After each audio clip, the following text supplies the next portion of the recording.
Sedrick, a couple days in, just how's it been so far? It's been great. The competition levels have been amazing, honestly. I told today was very physical. It was a high competition level. I loved it. What are your early impressions of Coach Searles, what you got to do? Oh, absolutely love him. Very technical guy, really smart football-wise, understands schemes. A little bit different terminology because he's coming from a different school, but football is football. Just curious, Sedrick, whenever Coach Searles got a job, when you first heard about it, did you like go do research on him or stuff like that? Or you just kind of wait to introduce himself to you? A little. I watched a few YouTube interviews. I watched a few just to get a basic understanding of who he is, but I kind of gave him, the benefit of the doubt, let him introduce himself to me. How does that work with a guy like Stacey Searles? He's obviously been coaching for years. Does he come in and learn your terminology and your plays, or do you have to learn a new terminology and stuff? It's a little bit of both. It's a compromise. At the end of the day, you have to make it work, because we all want to win. So it is what it is. It's not like a radical change, is it? Like some blocking scheme versus. No, sir. Okay. We've heard a lot of the defensive guys say Zion Logue is a guy to watch. I mean, from a guy that's gone against him, what do we need to be on the lookout for? And don't kill me for saying this, but I think Zion is a version of like a combination of I guess I would say like JD and Devontae. Like he's in between both of them. He's fast, he's strong. He can catch you off guard with his quickness, but he's also very powerful in the run game. So I think he's a mixture of both. How does that? I mean, do you got any specific plays in practice? We're like, man, we expect this from Jordan and Devontae. Zion's out here doing this, I mean, taking on a one-on-one block when he's in the shade, expecting to, try and move him because, all of those reps against JD, you can have some success and you're thinking, well, I'll probably be able to move him and give him some good competition. And, he's holding his own very well. Honestly, it's every day a struggle for me and a struggle for him, so we'll be getting each other better. So, looking at where you are right now, as far as confidence compared to last year, with having a season of starting, just how much more confident do you feel like you are right now? I wouldn't call it confidence, just because for me, confidence just comes off as arrogance to me. I would call it more just comfortable. I think I'm very comfortable in the system right now. I'm still pushing to learn and, taking notes on base things like inside zone and, just trying to get better. But honestly, I feel comfortable, way more comfortable just playing football at this point in my career. What do you feel about this group? I mean, needing 2 starters to step up, losing 2 starters from last year. Just how hungry is this group to pick up where you guys left off last year? I'll say this. We definitely want to honor the guys that came last year, but honestly, this is a new group, and we feel slighted because let me rephrase that, not slighted. Slighted is the right word. We just want to use it as motivation that we didn't win the Joe Moore last year, so we want to be the best group possible. Kind of made a statement to that effect in the Michigan game. That was a little bit of a incentive, wasn't it? Yes, sir, definitely. Yeah. Kenny Mack was in here earlier. The whole running back dynamic is pretty interesting. This is a guy who's played a lot, but he's really just now stepping into the limelight. What can you say about those, him and Kendall, they're finally getting their opportunity, and what have you seen in the weight room and on the field that let you know RBU's going to be okay? So for me, it's the leadership of those guys. They're silent leaders.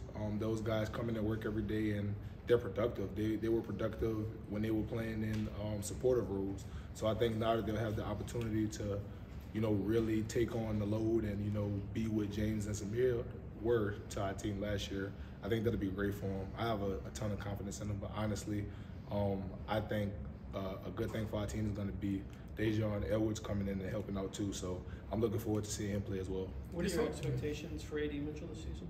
A.D. Mitchell? Be the same guy he was last year, but I mean, of course I'm expecting a little bit more, but honestly, AD is a special talent, so I'm expecting him to go out there and dominate. Speak on Mims. Mims, great talent, young guy. He has some game experience, so we're looking forward to seeing him take the next step. I think he's going to be fine though, honestly. Just watching him how he practices, watching how he practices and just honestly watching how he works, it's a thing of beauty. So I'm looking forward to seeing how he takes the next step because he is a generational talent in my opinion. Is this offensive line going to be better than last year's? I don't think that's fair for me to say that at this point right now. We just want to work and get better. Kirby told us that the media, and we were really wrong to call you guys defending champions because you're not defending anything. So what is that mentality that he's trying to get across there when he says that? It's a new season. Nothing's promised. There are new expectations for college football, and honestly, no one's going to give you anything. If I'm being 100% honest, when we were doing spring football, it kind of upset me that the national championship thing was still on the field. That honestly upset me. I kind of spoke out about it to a couple of coaches, but the mood around the team that's over. It's been over for about a month and a half now. It's done. So, How do you think Stetson, helping you guys to a national championship, what did that do to him in terms of coming back now and maybe less questions and more belief from everybody? I think for him it didn't do much, honestly. We always believed in Stetson, and he always believed in himself. If anything, I think it may have given other people more confidence in him, but I think for Stetson himself, it did nothing for him, but solidified what we already knew. Cedric, you've come across as a pretty firm guy since we've started talking to you. Seems to be your personality. Seems like you're a leader. What exactly did you say to the coaches? I'm curious that when you said you didn't like it, I mean, did you just go up to a coach and say, hey, man, what's this doing out here? How'd that work out? It was nothing of that nature. You always want to be respectful to your elders. It was more in a joking manner, like, hey, man, that's been over for a while now. Why is that still there? But I mean, at the end of the day, we all know that it's over. So. When did you personally decide, okay, like it's time to stop celebrating? There's a new season on the line. When I had to go to class Wednesday morning. And from that point, it was over. Once we got back to Athens, it was done. What was the 6 weeks like? I mean, in terms of how hard they pushed and what those workouts were like for you guys. Are you talking about spring workouts? The pre-spring, the winter workouts. I guess Gotcha. you had that 6 week period. Yeah, I apologize. It was strenuous to say the least. We did some new things that definitely pushed us to our max. But they were good, though. They brought out the competitive nature in everybody, and I think ultimately it's going to make us a stronger team. So I think they definitely worked out for us. I think that's a testimony to who Coach Sinclair and his staff are. What's the difference in you, if you'd say, a year ago at this time? I think the biggest difference in myself would be my understanding. I think early last year, it was more of I'm doing what I'm coached to do. And I think around mid-season last year, the game started to slow down, and I started to understand why I was doing certain things. So I think the biggest thing for me this year is that I have a much greater in-depth understanding of what's going on and why we're doing certain things and safety rotations and things like that. So I'm able to help other guys out. So I think that would be the biggest thing. Cedric, you guys got several talented young offensive linemen, but I want to ask you about Ernest Green. Just what have you seen from him so far? I absolutely love EG. Really, really talented guy. Of course, we all came in talented, but just seeing some of the things that he's doing, he's a really talented guy. I'm excited to see how he develops over the course of the years. From a day-to-day standpoint, the practices might be changing between Coach Luke and Coach Searles. What are your 2 practices into spring? What have you noticed might be different?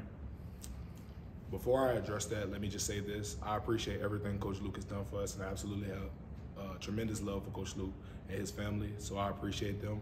But I think the biggest thing that would be a difference is that Coach Luke in practice was more of a motivator. He definitely wanted to coach and teach technique, but he also wanted to motivate. I think Coach Searles is more straight to the point, and that can be either good or bad depending on the player, honestly. But I think ultimately the biggest thing is just to take the message. What did you do wrong? How can you get better? What's the best thing for the team? Okay, we're gonna have 2 more questions for Sedrick. At least from the outside looking in, it seems like the guard spots are maybe the most unsettled. What's the competition been like beside you? It's a good question. It's been interesting. So we're rolling a lot of guys in and out, to try and create the best possible lineups for the team. But it's been competitive. I think everyone's holding their own, and I think everyone's competing at the highest level. So I think it'll be an interesting spring. Did you get to know Owen Condon very well? He just moved on. Yeah, OC is my guy, man. It hurts to see him go, but at the same time, I wish him the best in life. Always going to be my brother. Always want to see him do well. So Owen's one of those guys, super smart, really talented on the football field. It sucks that things worked the way that they did for him here, but ultimately that's my guy, and it's always going to be my brother. Okay, thanks, y'all. Thanks.